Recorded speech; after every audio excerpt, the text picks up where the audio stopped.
Little Women by Louisa May Alcott. Chapter 8. Joe Meets Apollyon. "Girls, where are you going?" asked Amy, coming into their room one Saturday afternoon and finding them getting ready to go out with an air of secrecy which excited her curiosity. "Never mind. Little girls shouldn't ask questions," returned Joe sharply. Now, if there is anything mortifying to our feelings when we are young, it is to be told that, and to be bidden to "run away, dear," is still more trying to us. Amy bridled up at this insult, and determined to find out the secret, if she teased for an hour. Turning to Meg, who never refused her anything very long, she said coaxingly, "Do tell me. I should think you might let me go too, for Beth is fussing over her piano, and I haven't got anything to do, and I'm so lonely." "Well, I can't, dear, because you aren't invited," began Meg, but Joe broke in impatiently. "Now, Meg, be quiet or you will spoil it all. You can't go, Amy, so don't be a baby and whine about it." "You're going somewhere with Laurie, I know you are. You were whispering and laughing together on the sofa last night, and you stopped when I came in. Aren't you going with him?" "Yes, we are. Now do be still and stop bothering." Amy held her tongue, but used her eyes, and saw Meg slip a fan into her pocket. "Oh, I know, you're going to the theater to see the Seven Castles," she cried, adding resolutely, "and I shall go, for Mother said I might see it, and I've got my rag money, and it was meant not to tell me in time. It was mean not to tell me in time." "Just listen to me a minute and be a good child," said Meg soothingly. "Mother doesn't wish you to go this week, because your eyes are not well enough yet to bear the light of the fairy piece. Next week you can go with Beth and Hannah and have a nice time." "I don't like that half as well as going with you and Laurie. Please let me. I've been sick with this cold so long and shut up, I'm dying for some fun. Do, Meg, I'll be ever so good," pleaded Amy, looking as pathetic as she could. "Well, suppose we take her. I don't believe Mother would mind if we bundle her up well," began Meg. "If she goes, I shan't, and if I don't, Laurie won't like it, and it will be very rude after he invited only us to go and drag in Amy.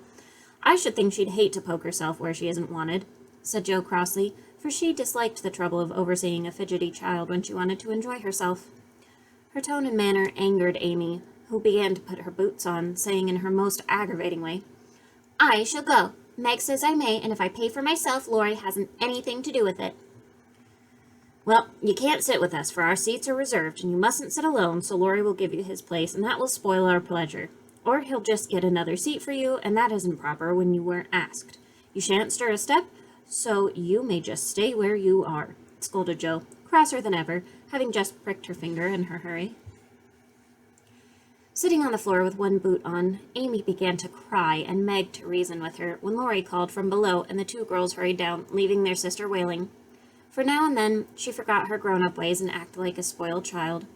Just as the party was setting out, Amy called over the banisters in a threatening tone, "Oh, you'll be sorry for this, Jo March. See if you ain't."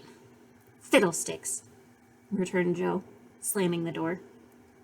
They had a charming time, for the Seven Castles of the Diamond Lake was as brilliant and wonderful as heart could wish. But, in spite of the comical red imps, sparkling elves, and the gorgeous princes and princesses, Jo's pleasure had a drop of bitterness in it. The Fairy Queen's yellow curls reminded her of Amy, and between the acts she amused herself with wondering what her sister would do to make her sorry for it. She and Amy had had many lively skirmishes in the course of their lives, for both had quick tempers and were apt to be violent when fairly roused. Amy teased Jo, and Jo irritated Amy, and semi-occasional explosions occurred, of which both were much ashamed afterward. Although the oldest, Jo had the least self-control, and had hard times trying to curb the fiery spirit which was continuously getting her into trouble. Her anger never lasted long, and having humbly confessed her fault, she sincerely repented and tried to do better. Her sisters used to say that they rather liked to get Jo into a fury because she was such an angel afterward. Poor Jo tried desperately to be good, but her bosom enemy was always ready to flame up and defeat her, and it took years of patient effort to subdue it. When they got home, they found Amy reading in the parlor. She assumed an injured air when they came in, never lifted her eyes from her book, or asked a single question. Perhaps curiosity might have conquered resentment if Beth had not been there to inquire and received a glowing description of the play. On going up to put away her best hat, Jo's first look was toward the bureau, From their last quarrel, Amy had soothed her feelings by turning Joe's top drawer upside down on the floor. Everything was in its place, however, and after a hasty glance to her various closets, bags, and boxes, Joe decided that Amy had forgiven and forgotten her wrongs. There Joe was mistaken, for the next day she made a discovery which produced a tempest. Meg, Beth, and Amy were sitting together late in the afternoon when Joe burst into her room, looking excited and demanding breathlessly, "Has anyone taken my book?" Meg and Beth said no at once and looked surprised. Amy poked the fire and said nothing. Joe saw her color rise and was down upon her in a minute. "Amy, you've got it." "No, I haven't." "You know where it is, then." "No, I don't." "That's a fib," cried Joe, taking her by the shoulders and looking fierce enough to frighten a much braver child than Amy. "It isn't. I don't know where it is now, and I don't care." "Well, you know something about it, and you better tell at once, or I'll make you," and Joe gave her a slight shake. "Scold me as much as you like, you'll never see your silly old book again," cried Amy, getting excited in her turn. "Why not?" "I burned it up." "What? My little book I was so fond of and worked over and meant to finish before Father got home. Have you really burned it?" said Joe, turning very pale, while her eyes kindled and her hands clutched Amy nervously. "Yes, I did. I told you I'd make you pay for being so cross yesterday, and I have. So..." Amy got no further, for Joe's hot temper mastered her, and she shook Amy till her teeth chattered in her head, crying in a passion of grief and anger, "You wicked, wicked girl! I can never write it again, and I'll never forgive you as long as I live." Meg flew to rescue Amy, and Beth to pacify Joe, but Joe was quite beside herself, and with a parting box on her sister's ear, she rushed out the room to the old sofa in the garret and finished her fight alone. The storm cleared up below, for now Mrs. March came home, and, having heard the story, soon brought Amy to a sense of wrong she had done her sister. Joe's book was the pride of her heart, and was regarded by her family as a literary sprout of great promise. It was only half a dozen little fairy tales, but Joe had worked over them patiently, putting her whole heart into the book, hoping to make something good enough to print. She had just copied them with great care, and had destroyed the old manuscript, so that Amy's bonfire had consumed the loving work of several years. It seemed a small loss to others, but to Joe it was a dreadful calamity, and she felt it could never be made up to her. Beth mourned as for a departed kitten, and Meg refused to defend her pet. Mrs. March looked grave and grieved, and Amy felt that no one would love her till she had asked pardon for the act which she now regretted more than any of them. When the tea bell rang, Joe appeared, looking so grim and unapproachable that it took all of Amy's courage to say meekly, "Please forgive me, Joe. I'm very, very sorry." "I shall never forgive you," was Joe's stern answer, and from that moment she ignored Amy entirely. No one spoke of the great trouble, not even Mrs. March, for all had learned by experience that when Joe was in that mood, words were wasted, and the wisest course was to wait till some little accident, or her own generous nature, softened Joe's resentment and healed the breach. It was not a happy evening, for though they sewed as usual, while their mother read aloud from Bremer, Scott, or Edgeworth, something was wanting, and the sweet home peace was disturbed. They felt this most when singing time came, for Beth could only play, Joe stood dumb as a stone, and Amy broke down, so Meg and Mother sang alone. But in spite of their efforts to be cheery as larks, the flute-like voices did not seem to chord as well as usual, and it all fell out of tune.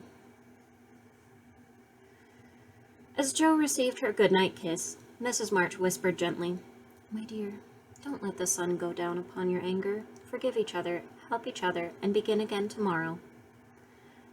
Joe wanted to lay her head down on that motherly bosom and cry her grief and anger all away, but tears were an unmanly weakness, and she felt so deeply injured that she really couldn't quite forgive yet. So she winked hard, shook her head, and said gruffly, because Amy was listening, "It was an abominable thing, and she doesn't deserve to be forgiven." With that, she marched off to bed, and there was no merry or confidential gossip that night. Amy was much offended that her overtures of peace had been repulsed, and began to wish she had not humbled herself, to feel more injured than ever, and to plume herself on her superior virtue in a way which was particularly exasperating. Joe still looked like a thundercloud, and nothing went well all day. It was bitter cold in the morning. She dropped her precious turnover in the gutter. Aunt March had an attack of the fidgets. Meg was sensitive. Beth would look grieved and wistful when she got home. And Amy kept making remarks about people who were always talking about being good and yet wouldn't even try when other people set them a virtuous example. Everybody is so hateful. I'll ask Laurie to go skating. He's always kind and jolly and will put me to rights, I know, said Jo to herself, and off she went. Amy heard the clash of skates and looked out with an impatient exclamation. There! She promised I should go next time, for this is the last ice we shall have, but it's no use to ask such a crosspatch to take me. Now, don't say that. You were very naughty, and it is hard to forgive the loss of her precious little book, but I think she might do it now, and I guess she will if you try her at the right minute, said Meg. Go after them. Don't say anything till Jo has gotten a good-natured with Laurie, and then take a quiet minute and just kiss her or do some kind thing, and I'm sure she'll be friends again with all her heart. I'll try, said Amy, for the advice suited her, and after a flurry to get ready, she ran after the friends, who were just disappearing over the hill. It was not far to the river, but both were ready before Amy reached them. Jo saw her coming and turned her back. Laurie did not see, for he was carefully skating along the shore, sounding the ice, for a warm spell had preceded the cold snap. I'll go on the first bend and see if it's all right before we begin the race, Amy heard him say, as he shot away, looking like a young Russian in his fur-trimmed coat and cap. Jo heard Amy panting after her run, stamping her feet and blowing on her fingers as she tried to put her skates on. But Jo never turned and went slowly zigzagging down the river, taking a bitter, unhappy sort of satisfaction in her sister's troubles.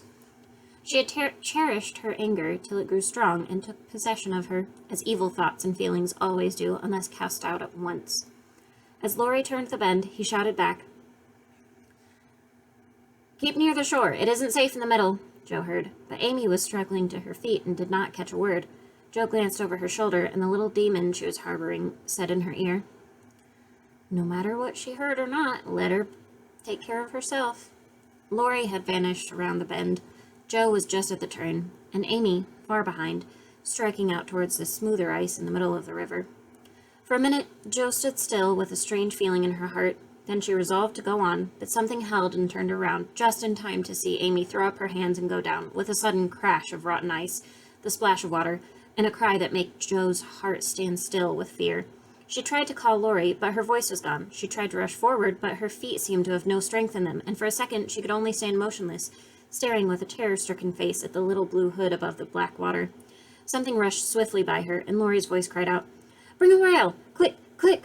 How she did it, she never knew, but for the next few minutes she worked as if possessed, blindly obeying Laurie, who was quite self-possessed, and lying flat, held Amy up by his arm and hockey stick till Jo dragged a rail from the fence, and together they got the child out, more frightened than hurt.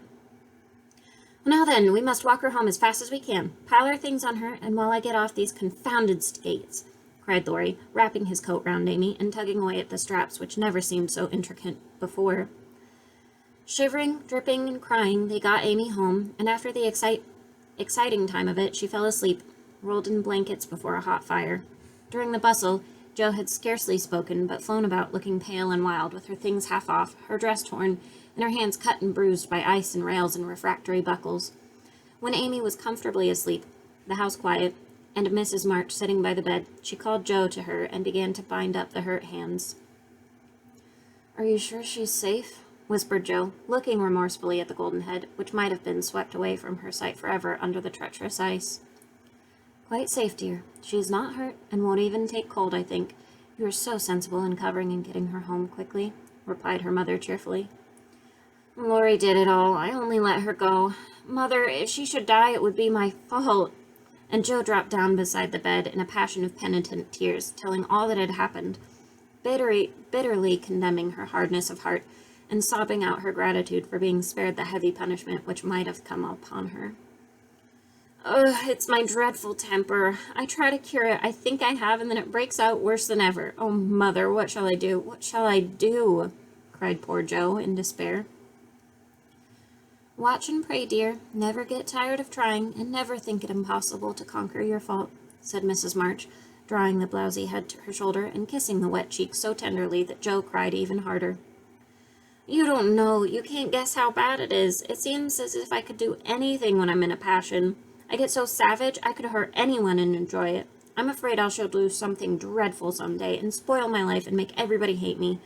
Oh, Mother, help me, do help me. I will, my child, I will. Don't cry so bitterly, but remember this day, and resolve with all your soul that you will never know another like it. Joe, dear, we all have our temptations. Some far greater than yours, and it often takes us all our lives to conquer them. You think your temper is the worst in the world, but mine used to be just like it. Yours, Mother? But you're never angry. And for the moment, Joe forgot remorse and surprise. I've been trying to cure it for 40 years, and have only succeeded in controlling it. I am angry nearly every day of my life, Joe, but I have learned not to show it, and I still hope to learn not to feel it, though it may take me another 40 years to do so. The patience and the humility in the face she loved so well was a better lesson to Joe than the wisest lecture, the sharpest reproof. She felt comforted at once by the sympathy and confidence given her. The knowledge that her mother had a fault like hers, and tried to mend it, made her own easier to bear and strengthened her resolution to cure it, though 40 years seemed a rather long time to watch and pray to a girl of 15. Mother, are you angry when you fold your lips tight together and go out of the room sometimes, when Aunt March scolds or people worry you? Asked Joe, feeling nearer and dearer to her mother than ever before.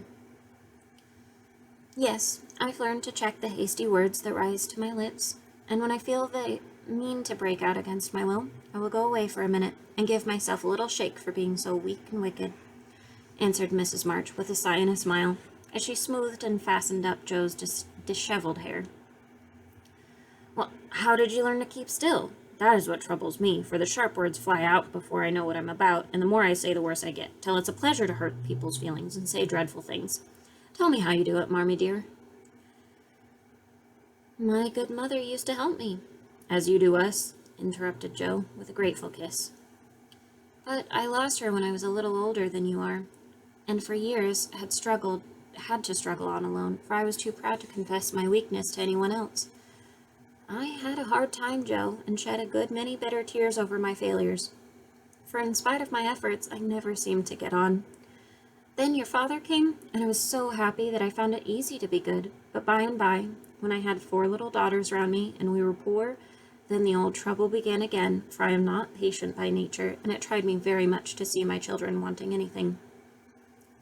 Oh, poor mother, what helped you then? Your father, Joe.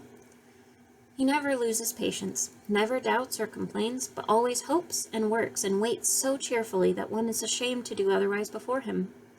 He helped and comforted me, and showed me that I must try to practice all the virtues I would have my little girls possess, for I was their example. It was easier to try for your sakes than for my own. A startled or surprised look from one of you when I spoke sharply rebuked me more than any words could have done, and the love, respect, and confidence of my children was the sweetest reward I could receive for my efforts to be the woman I would have them copy. Oh, Mother, if I'm ever half as good as you, I shall be satisfied, cried Joe, much touched. I hope you will be a great deal better, dear, but you must keep watching over your bosom enemy, as Father calls it, or may it sadden, if not spoil, your life. You have had a warning. Remember it, and try with heart and soul to master this quick temper before it brings you great sorrow and regret that you have known today. I will try, Mother. I truly will. But you must help me, remind me, and keep me from flying out. I used to see Father sometimes put his finger on his lips and look at you with a very kind but sober face, and you always folded your lips tight and went away. Was he reminding you then? Asked Joe softly. Yes. I asked him to help me so, and he never forgot it, but saved me from many a sharp word by that little gesture and kind look. Jo saw her mother's eyes filled, and her lips trembled as she spoke, and fearing that she had said too much, she whispered anxiously, Was it wrong to watch you and speak of it? I didn't mean to be rude, but it's so comfortable to say all I think to you and feel so safe and happy here. My Jo, you may say anything to your mother, for it is my greatest happiness and pride to feel that my girls confide in me and know how much I love them. I thought I'd grieved you." "No, dear. But speaking of father reminds me how much I miss him, how much I owe him, and how faithfully I should watch and work to keep his little daughter safe and good for him." "Yet you told him to go, Mother, and didn't cry when he went, and never complain now, or seem as if you need any help," said Joe, wondering.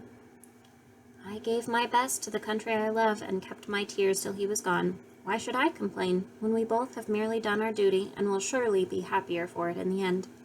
If I don't seem to need help, it is because I have a better friend, even than father, to comfort and sustain me. My child, the troubles and temptations of your life are beginning, and may be many, but you can overcome and outlive them all if you learn to feel the strength and tenderness of your heavenly Father as you do that of your earthly one. The more you love and trust him, the nearer you will feel to him, and the less you will depend on human power and wisdom. His love and care never tire or change, and can never be taken from you, but may become the source of lifelong peace, happiness, and strength.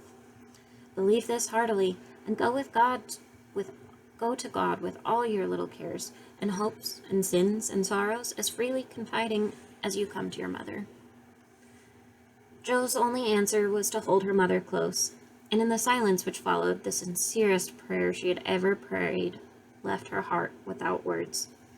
For in that sad, yet happy hour, she had learned not only the bitterness of remorse and despair, but the sweetness of self-denial and self-control, and led by her mother's hand, she had drawn nearer to the friend who always welcomes every child with a love stronger than that of any father, tenderer than that of any mother. Amy stirred and sighed in her sleep, and, as if eager to begin at once to mend her fault, Joe looked up with an expression on her face which she had never worn before. "I let the sun go down on my anger. I wouldn't forgive her, and today, if it hadn't been for Laurie, it might have been too late. How could I be so wicked?" said Joe, half aloud, as she leaned over her sister, softly stroking the wet hair scattered on the pillow. As if she heard, Amy opened her eyes and held out her arms with a smile that went straight to Joe's heart. Neither said a word, but they hugged one another close, in spite of the blankets, and everything was forgiven and forgotten in one hearty kiss.